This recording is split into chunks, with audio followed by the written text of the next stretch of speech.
Hello guys, welcome to रीजीसी classes. आज की इस वीडियो में हम टाइप्स ऑफ स्पेसिफिकेशन के बारे में बात करेंगे। पिछले वीडियो में हमने देखा था कि सेल्फ फेट क्या होता है, सेल्फ कमिटमेंट क्या होता है और साथ में हमने स्पेसिफिकेशन और डिटर्मिनेशन क्या होता है इसके बारे में भी बात की थी। तो चलिए गाइस, वीडियो स्टार्ट करते हैं।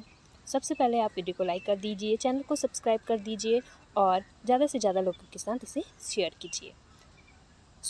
लास्ट वीडियो में हमने देखा था कि सेल फेट मतलब सेल का फ्यूचर क्या है, मतलब सेल आगे जाके क्या बनाएगा, कि वो मसल बनाएगा या न्यूरॉन बनाएगा या नेफ्रॉन बनाएगा, क्या बनाएगा वो आगे चल के, वो उसके लिए कमिटेड होता है। तो वो कमिटमेंट करता है कि आगे चल के वो क्या बनाएगा। उसके दो स्टेजेस होते हैं, एक होता है स्पेसिफिकेशन फेज़ और दूसरा होता है डिटर्मिनेशन फेज़। ठीक है, तो स्पेसिफिकेशन फेज़ जो होता है वो लेबाइल फेज़ होता है, या हम कह सकते हैं कि ये रिवर्सिबल फेज़ होता है। कहने का मतलब ये है कि फॉर एग्ज़ाम्पल एक सेल है, वो कमिटेड हो चुका है, मतलब वो स्पेसिफाई हो गया है कि वो आगे चल के मसल सेल बनाएगा। ठीक है, लेकिन कंडीशन कुछ और आ गई, ये इस सेल को कहीं और प्लेस कर दिया गया, तो ये मसल सेल की बजाय ये न्यूरॉन का सेल भी बना सकती है या ये कोई अदर सेल भी बना सकती है। ठीक है, तो इसलिए स्पेसिफिकेशन फेज़ को हम लेबाइल फेज़ कहते हैं, ये रिवर्सिबल फेज़ भी कहते हैं। देन डिटर्मिनेशन वो फेज़ होता है जिसमें सेल जो है डिटरमाइन हो जाती है कि वो पर्टिकुलर कौन से टाइप के ऑर्गन को बनाएगी। फॉर एग्जांपल, अगर कोई सेल है, वो अगर डिटरमाइन हो गई, डिटर्मिनेशन फेज से चली गई, गुजर गई कि वो मसल सेल ही बनाएगी, तो आगे चल के मसल सेल ही बनाएगी, वो और कोई भी सेल में डिफ्रेंशिएट नहीं हो सकती। ठीक है, तो इसको बोलते हैं डिटर्मिनेशन। और डिटर्मिनेशन जो है एक इरिवर्सिबल फेज़ होता है सेल कमिटमेंट का। चलिए आगे बढ़ते हैं। तो ये अनडिफ्रेंशिएटेड मास ऑफ सेल है, वो स्पेसिफिकेशन फेज से गुजर के डिफ्रेंशिएटेड सेल बन जाती है, जो कि डिटर्मिनेशन के बाद एक पर्टिकुलर इसके बाद हम आगे बढ़ते हैं। आज के टॉपिक पे चलते हैं टाइप्स ऑफ स्पेसिफिकेशन। तो स्पेसिफिकेशन होते हैं जो मेनली 3 टाइप्स के होते हैं। एक होता है ऑटोनॉमस स्पेसिफिकेशन, दूसरा होता है कंडीशनल स्पेसिफिकेशन और तीसरा होता है सेंसाइटल स्पेसिफिकेशन। जो सिंसाइटल स्पेसिफिकेशन है वो ड्रोसोफिला के डेवलपमेंट में पाया जाता है, लेकिन आज हम सिर्फ ऑटोनॉमस स्पेसिफिकेशन और कंडीशनल स्पेसिफिकेशन के बारे में बात करेंगे। तो चलिए वीडियो आगे बढ़ाते हैं। First is autonomous specification. ये होता क्या है? तो if a particular blastomere is removed from an embryo in early in its development, that isolated blastomere will produce the same cell.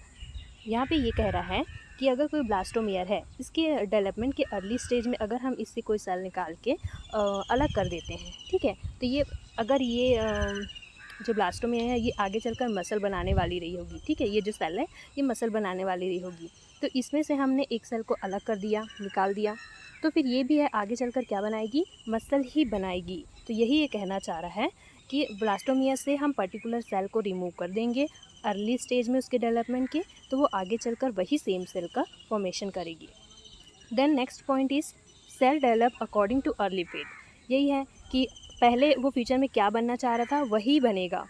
ठीक है, then next is prospective potential is equal to prospective fate, मतलब उसका prospective future में वो क्या बनाना चाह रहा था उसकी पोटेंशियल भी उतनी ही होगी, दोनों इक्वल होगी। उसकी पोटेंशियल जो है कौन से सेल में कितने सेल में डिफ्रेंशिएट हो सकती है, और उसका फेट दोनों क्या होगा, इक्वल होगा। Then next is it shows mosaic development. ये मोजाइक डेवलपमेंट शो करती है। इसके एग्जांपल है बहुत सारे इन्वर्टिब्रेट्स और ट्यूनिकेट्स जो हैं, इनके डेवलपमेंट के स्टेज में हमको ऑटोनॉमस स्पेसिफिकेशन देखने को मिलता है। Then next is conditional specification. In conditional specification the fate of cell depends on surrounding cell. तो कंडीशनल स्पेसिफिकेशन में क्या होता है, सराउंडिंग सेल के ऊपर डिपेंड करता है कि वो सेल क्या बनाएगा, and interaction with the surrounding cell. Conditional specification में ये होता है कि ये पर्टिकुलर सेल है, ये अगर पर्टिकुलर मसल फॉर्मिंग सेल है, ठीक है, तो और ये एक पर्टिकुलर न्यूरॉन फॉर्मिंग सेल है। ठीक है, ये आगे चल के न्यूरॉन बनाने वाला होगा। तो अगर हम करेंगे इस मसल फॉर्मिंग सेल से कुछ सेल निकाल के यहाँ पे लेके पुट कर देंगे, तो ये आगे चल के यहाँ पे मसल नहीं बनाएगी। यहाँ पे क्या बनेगा, न्यूरॉन का सेल ही बनेगा। तो क्या हुआ, यहाँ पे जो मसल फॉर्मिंग सेल थी वो न्यूरॉन फॉर्मिंग सेल के साथ इंटरेक्शन करी।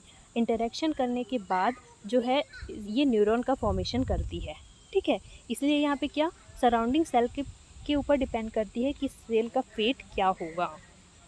ठीक है, तो यही चीज़ बोल रहा है कि conditional specification, the fate of cell depend on surrounding cell, कौन से सेल के आसपास है। अगर वो न्यूरॉन सेल के आसपास डाल दी जाती है तो वो न्यूरॉन्स ही बनाएगी, अगर वो मसल सेल के आसपास रहती तो वो मसल बनाती। सो यहाँ पे जो सेल का फेट है वो इंटरेक्शन पे और सराउंडिंग सेल पे डिपेंड करती है।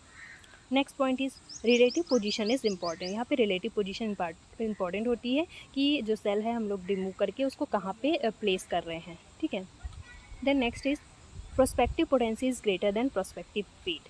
इसकी जो पोटेंसी होती है, पोटेंशियल जो होती है कि कौन सा सेल में डिफ्रेंशिएट हो सकती है, वो ज़्यादा होती है as compare to the prospective fate, क्योंकि उसके फ्यूचर में भले वो हो सकता है कि मसल ही बनाने वाली रही हो, लेकिन उसकी पोटेंसी ज़्यादा है। अगर उसको न्यूरॉन सेल के बीच में प्लेस कर दिया जाए तो वो न्यूरॉन्स भी फॉर्म कर सकती है, दैट मीन्स उसकी प्रोस्पेक्टिव पोटेंसी ग्रेटर है। Then next is it shows regulative development. इसकी एग्जाम्पल है वर्टिब्रेट्स एंड फ्यू इनवर्टिब्रेट्स।